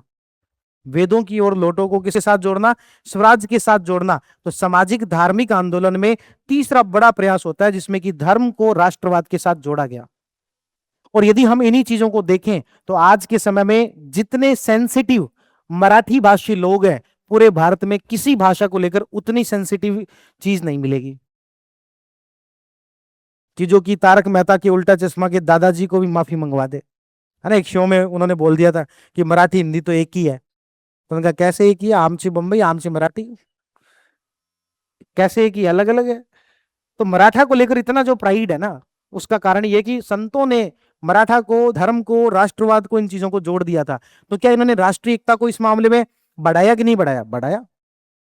क्या हम शंकराचार्य वाला एग्जाम्पल भी दे सकते हैं क्या? वैसे देने को तो दे सकते हैं, पर मुख्य क्वेश्चन भाषा पर है, ठीक है। पर फिर हम ये कह सकते हैं कि जो रामानंद है उनको श्रेय दिया जाता है दक्षिण भारत से उत्तर भारत की तरफ आंदोलन को लेके आने का, संस्कृत की बजाय हिंदी भाषा के प्रयोग को बढ़ावा देने का। कहते कि नहीं कहते भाई? रामानंद दक्षिण भारत से कहां पर लेके आए थे? उत्तर भारत की तरफ लेके आए थे। तो इस तरीके से भी राष्ट्रवाद को बढ़ाया था कि नहीं बढ़ाया था, है ना। राष्ट्रीय एकता को बढ़ाया था कि नहीं बढ़ाया था? बढ़ाया था। कि नॉर्थ इंडिया और साउथ इंडिया क्या लग रहे? एक ही लग रहे। उसके बाद क्या मैं ये कहूं कि महाराष्ट्र धर्म में या और भी बहुत सारे धर्मों में जो संत हैं उनकी वाणी गुरु ग्रंथ साहिब के अंदर लिखी हुई है, उनकी वाणी, कबीर की वाणी लिखी हुई है, और जो शुरुआती जो 5 रामानंद के 5 जो शिष्य हैं उनकी बात लिखी हुई है, इधर से संत नामदेव की बात लिखी हुई है। तो इनकी वाणियां अलग अलग भाषाओं की, कबीर की वाणी, कबीर की जो बातें हैं वो अलग भाषा में है, मराठी संतों की जो बातें हैं वो अलग भाषा में है, पर फिर भी इन सबको कहां लिखा जा रहा है? गुरु ग्रंथ साहिब में लिखा जा रहा है। राष्ट्रीय एकता नहीं तो क्या है? तो ये एग्जाम्पल लिखा जा सकता है यहां पर, बिल्कुल लिखा जा सकता है ना। तो ये हम यहां पर कुछ एग्जाम्पल दे सकते हैं। फिर क्या राष्ट्रीय एकता को कमजोर भी किया है क्या? तो जब जब भाषा की बात आती है तो राष्ट्रीय एकता के पॉजिटिव और नेगेटिव दोनों आते हैं। दूसरा ये आता है कि क्षेत्रवाद की जो शुरुआत है वो एक तरीके से यहां से हो जाती है। एग्जाम्पल अभी जो हम मराठा वाली बात कर रहे थे वो वापिस यहीं पे आ जाती है कि महाराष्ट्र के अंदर आज के समय में भाषा के आधार पर जो भेदभाव या फिर जो थोड़ी बहुत मारपीट होती है वो कहीं ना कहीं उस समय में जुड़ी हुई है। केवल नेशनलिज्म को बढ़ावा नहीं दिया, सब नेशनलिज्म को भी बढ़ावा दिया। इसको बोलते हैं उपराष्ट्रवाद, उसको भी जो बढ़ावा दिया उसकी वजह से वो एक अलग होने का जो भाव है वो मन में आया। कहीं कहीं पर ऐसा लगता है कि राष्ट्रीय एकता को कमजोर करने का भी काम किया है ना। पर इसके लिए हमारे पास ज्यादा एग्जाम्पल नहीं होते हैं, 1-2 ही एग्जाम्पल होते हैं, तो इसको लिखा जा सकता है। बाकी इसकी तरफ ज्यादा झुकाव ना देकर ओवरऑल कंक्लूजन, ज्यादा पॉइंट किसके लिखने हैं? पॉजिटिव वाले लिखने हैं। हमें तो इसी के ज्यादा पॉइंट लिखने, तो इसके 3-4 पॉइंट लिख दिए, इसका 1 पॉइंट लिख दिया, सफिशिएंट है, ठीक है। बाकी 30% में क्या बना दो? मैप बना दो। तो इस तरीके से इसका आंसर लिखा जाए। अब देखो, जो भी आप कंटेंट पढ़ रहे हो ना उसी में से आंसर निकालने की कोशिश करनी है हमने। ये जो पॉइंट्स हम देख रहे हैं ये सब क्लासेस में से आए हुए पॉइंट है, कुछ भी मैंने आज नया पॉइंट कोई सा भी नहीं बताया, बस कंपाइल कर रहे हैं चीजों को। जो जो पढ़ा हुआ है उसको एक जगह पर लेके आ रहे हैं, उन्हीं फैक्ट्स को यूज कर रहे हैं। जो हम फैक्ट्स क्लासेस में पढ़ते हैं वो सब अलग अलग जो इंग्रेडिएंट्स है, मसाले हैं, उन मसालों को कैसे, कौन सा यूज कहां पर करना है वो फिर प्रैक्टिस से आएगा। बात क्लियर है? आगे बढ़े। तो अगला जो हमारा क्वेश्चन है वो क्या है? मध्यकालीन भक्ति वाला हो गया। अब इसमें पढ़ लेना, वही बातें मिलेंगी। अचिंत्य भेदाभेद के प्रवर्तक और इस संप्रदाय की विशेषता का उल्लेख करो। क्या था भाई? ये अचिंत्य भेदाभेद। ये क्वेश्चन को घुमा के दिया गया है। सीधा ऐसे भी पूछा जा सकता था कि चैतन्य महाप्रभु पर चर्चा करो, पर ऐसे नहीं दिया हमने। इसको कैसे दिया है क्वेश्चन को? अचिंत्य भेदाभेद। पहले ये पता होना चाहिए कि ये है किसका, उसके बाद ये आंसर होगा। नहीं पता तो 0 मार्क्स है इसमें, ठीक है। तो इसी फैक्ट को घुमा फिरा के देना बस उसका एग्जाम्पल है अचिंत्य भेदाभेद। यहां पर मुख्य रूप से अचिंत्य भेदाभेद के बारे में ज्यादा एक्सप्लेन करने की बहुत ज्यादा आवश्यकता नहीं थी। ऐसा नहीं था कि हमें इसके बारे में 10 नंबर में लिखना है, एक्चुअल में लिखना चैतन्य महाप्रभु के बारे में था। तो इस क्वेश्चन को इस तरीके से घुमा के दिया कि उसके प्रवर्तक और इस संप्रदाय की विशेषता को लेकर, ठीक है। तो इसके प्रवर्तक कौन है? चैतन्य महाप्रभु। और विशेषताएं क्या है? ये वैष्णववादी हैं, कृष्ण की पूजा करते हैं, है ना, मूर्ति पूजा में मान लेते हैं, सगुण भक्ति की बात करते हैं। तो इस प्रकार की जो विशेषताएं जो नोट्स में लिखी हुई है सीधी सीधी है। अचिंत्य भेदाभेद क्या है? क्या है अचिंत्य भेदाभेद? पहली बात तो मैं भेदाभेद को कंफ्यूज ना करके आपको, यदि मैं यहां पर लिख दूं द्वैत अद्वैत, तो बात वही है। बात वही है जो बात वल्लभाचार्य कह रहे हैं, निम्बार्काचार्य कह रहे हैं, उसी को ये अपने अज्ञानता के साथ कह रहे हैं। वल्लभाचार्य ने और निम्बार्काचार्य ने किया है कंफ्यूज। रामानुजाचार्य ने साफ दो, मैं थोड़ा सा वापिस समझा देता हूं। शंकराचार्य ने साफ कह दिया एक ही है, कोई दो नहीं है, और इसको नाम दे दिया क्या? अद्वैतवाद। जो माधवाचार्य है उन्होंने भी साफ कह दिया भाई साहब दो है तो दो है, एक नहीं है, विष्णु अलग है आप अलग हो। रामानुजाचार्य ने भी लगभग लगभग साफ कहा है कि देखो भाई विष्णु विष्णु है, बाकी वैसे अद्वैतवाद है। तो विशिष्ट और द्वैतवाद। लेकिन वल्लभाचार्य और निम्बार्काचार्य ये क्या कर रहे हैं? कंफ्यूज कर रहे हैं। क्या वल्लभाचार्य क्या कह रहे हैं? शुद्ध द्वैत अद्वैतवाद। निम्बार्काचार्य क्या कह रहे हैं? द्वैत अद्वैतवाद। कंफ्यूज ही कर रहे हैं और क्या है, सेम ही बात को कह रहे हैं। यदि कभी क्लास देखी क्या आपने वैसे इसकी? चलो मैं उसमें नहीं जा रहा, क्लास के अंदर नहीं जा रहा। तो ये उसी बात को ही, विशिष्ट अद्वैतवाद वाली बात को ही कंफ्यूज करके ऐसे कह रहे हैं। अब इसी बात को चैतन्य महाप्रभु ने कहा है, बस चैतन्य महाप्रभु ने अपनी मजबूरी बता दी। क्या कहा? कहा कि भाई द्वैताद्वैतवाद है, लेकिन कैसे है ये हमारी समझ से परे है, अचिंतनीय है। ये हमारी समझ से क्या है? परे है, अचिंतनीय है। तो इसलिए इसको क्या बोला जाता है? अचिंत्य भेदाभेद।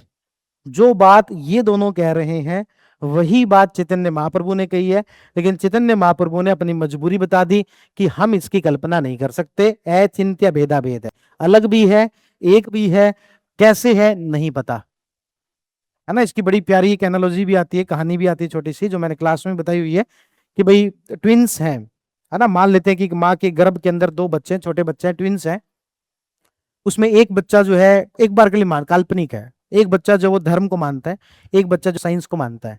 तो जो धर्म वाला है वो कह रहा है कि भाई कुछ ना कुछ तो है, जो कि इसके बाद में भी आगे कोई जीवन है। साइंस वाला कह रहा है इसके बाद कोई जीवन नहीं है, यही सच्चाई है। हम जहां हैं अभी, कहां पर बैठे बैठे कह रहे हैं? गर्भ में बैठे बैठे, कि हम जहां अभी हैं वही यही है सब कुछ जो है। लेकिन वो कह रहे हैं नहीं नहीं, ऐसे थोड़ी होता है, कुछ ना कोई ना कोई है जो कि हमें फीड कर रहा है, कोई भोजन करवा रहा है। वो कह रहा है बेवकूफ हो गए, साइंस की बात कर, प्लेसेंटा है वहां से आ रहा है भोजन, बस कोई फीड करवा रहा है, कौन है? कोई नहीं है। तो धर्म वाला वापिस कहता है नहीं नहीं, कोई ना कोई है जो हमें दिखाई नहीं देता है लेकिन है। वो कहता है कुछ नहीं है, आसपास तेरे को कोई दिखाई दे रहा है, तू कह रहा है कि माँ होती है, दिख रही है माँ। तो फिर वापिस वो धर्म वाला कहता है कि भाई, फिर वो इसमें आते हैं एक्सप्लेन करते हुए कि जैसे इस बच्चे को माँ दिखाई नहीं दे रही लेकिन माँ उसकी है, कोई है जो उसको भोजन करवा रहा है, उसी तरीके से ईश्वर है जो हमें दिखाई नहीं दे रहा है। उस बच्चे के आसपास एक एक सेल, एक एक पॉइंट जो है वो माँ का ही भाग है, वो बच्चा भी माँ का ही भाग है। उसी तरीके से हम भी उस ईश्वर के भाग हैं। आसपास में जितनी भी हमारी जो चीजें हैं वो ईश्वर की सेल है, कोशिकाएं हैं, हम उसके भाग हैं, बस हमें पता नहीं है, दिखते नहीं है। इसीलिए इनको कहा समझ से परे है, अचिंत्य भेदाभेद। क्या कह दिया? अचिंत्य भेदाभेद।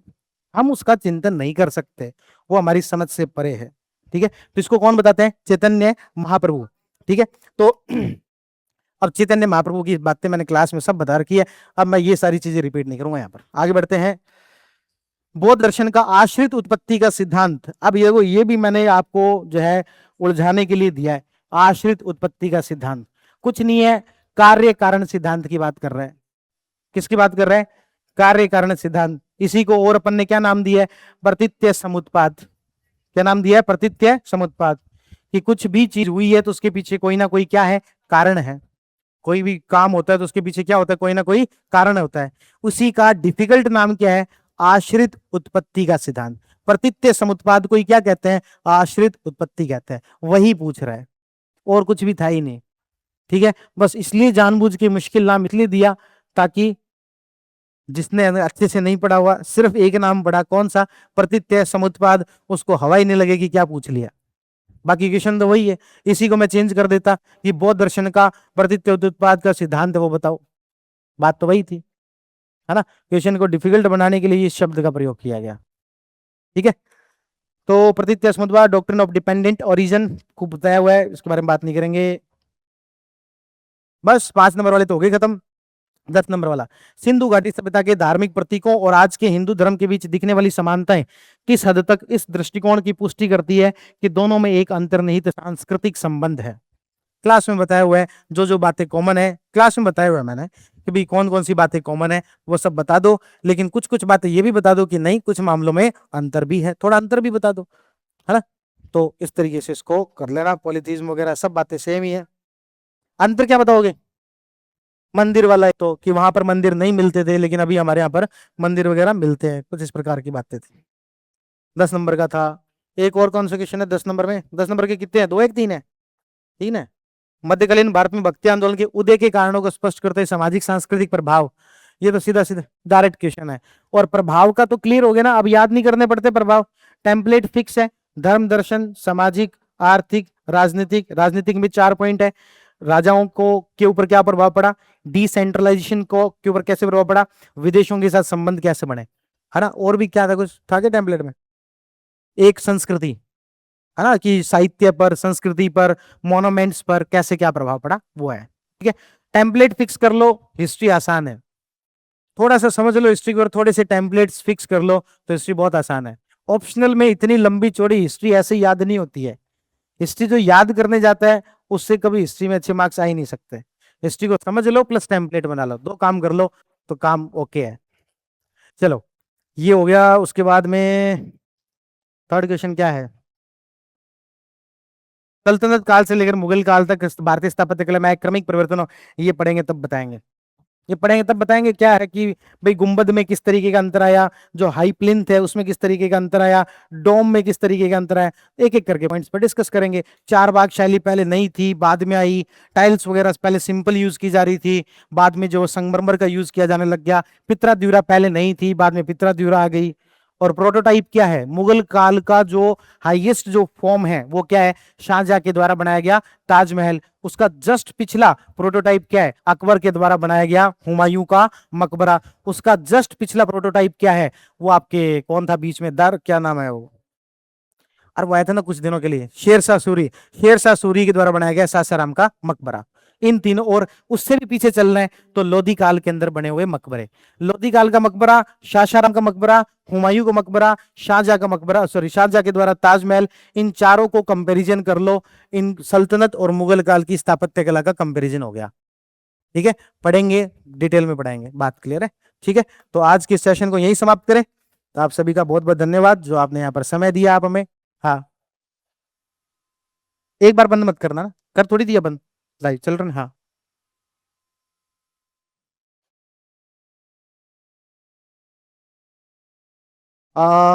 कर तो सकते हैं पर कौन से पॉइंट में करेंगे? ज्ञान में करेंगे, दर्शन में वो देखो आउटकम है वैसे, एक्चुअल में वो क्या है? आउटकम है। तो वैसे डायरेक्टली होगा नहीं, करना चाहो तो इसके आउटकम के तौर पर ही कर सकते हो, है ना। 3 चीजों को A + B + C और फिर इज इक्वल टू आउटकम। सम्यक ज्ञान, दर्शन, चरित्र अनंत चतुष्टय, ऐसे करके, ठीक है ना। हाँ, और कोई, किसी का कोई क्वेश्चन, और कोई डाउट, कोई क्वेश्चन? आज के जो अपन ने क्वेश्चन डिस्कस किए, कुछ सीखे कि नहीं सीखे, या केवल फैक्ट्स लेके जाओगे? फैक्ट्स नहीं लेके जाने, थॉट प्रोसेस लेके जाने हैं। हाँ हाँ। हम्म।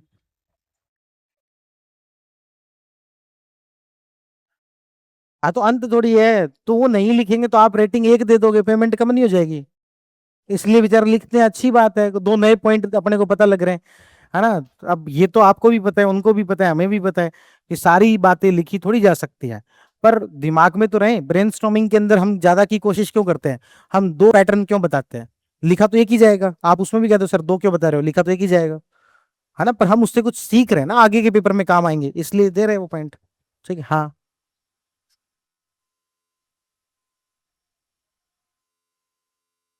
क्या है कि मुझे स्टेटमेंट नहीं पता क्या है वो।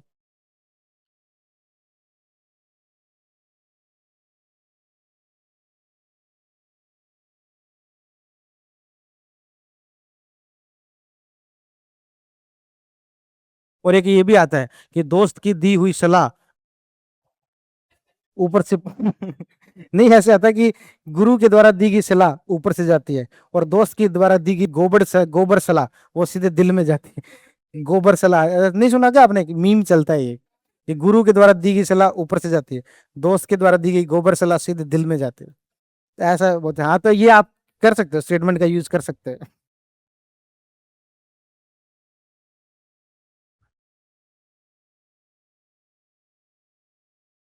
तो देखो ऐसा है, स्टेटमेंट को आप अपनी तरफ से बना दो, उसमें एक लाइन और जोड़ दो, है ना। जैसे आपने एक लाइन क्या जोड़ी, क्या कहा कि कोई जो है भाषा को आप, क्या था, उसकी भाषा में बोलो तो वो दिमाग तक जाती है, और अपनी भाषा में बोलो तो वो उसके दिल तक जाती है, और फिर वो दिल से राष्ट्र के लिए लड़ता है।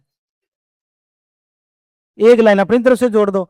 कुछ बातें मंडेला जी ने कही है, कुछ बातें हमने कही है, किसको पता है क्या कही है क्या नहीं कही है, करो इन्वर्टेड कॉमा में बंद, ओके जाने दो, डन है।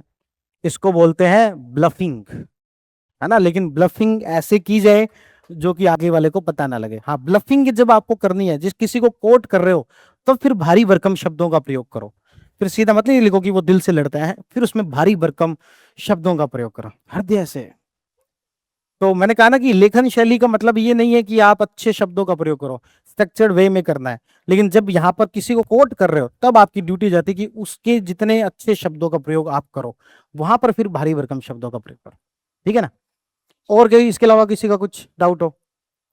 तो अगला पेपर किसका है? वापिस एंशियंट मिडिवल का है, ठीक है। तो लेकिन प्री में हिस्ट्री है, और मेंस के अंदर वापिस, और उसके बाद में Indian modern history. Modern history भी मुझे लग रहा है नहीं ज्यादा पढ़ी होगी अभी तक, या जो भी पढ़ी है एक बार वापस देखना क्लासेस, 1.5 की स्पीड पे देख लेना, कुछ नए पर्सपेक्टिव, कुछ नया तरीका आपको कई जगह पर मिल सकता है। बढ़िया फायदा ही होगा क्लासेस, ठीक है। चलो मिलते हैं अगली क्लास में। अभी क्या टाइम हो गया? 8, वो यू आर वाला सेशन कितने बजे? 8 बजे। टाइम क्या हो गया? 7 ही क्या हो? ठीक है, आप लोग जाओ, मैं तो यहीं से ले लेता हूँ सेशन।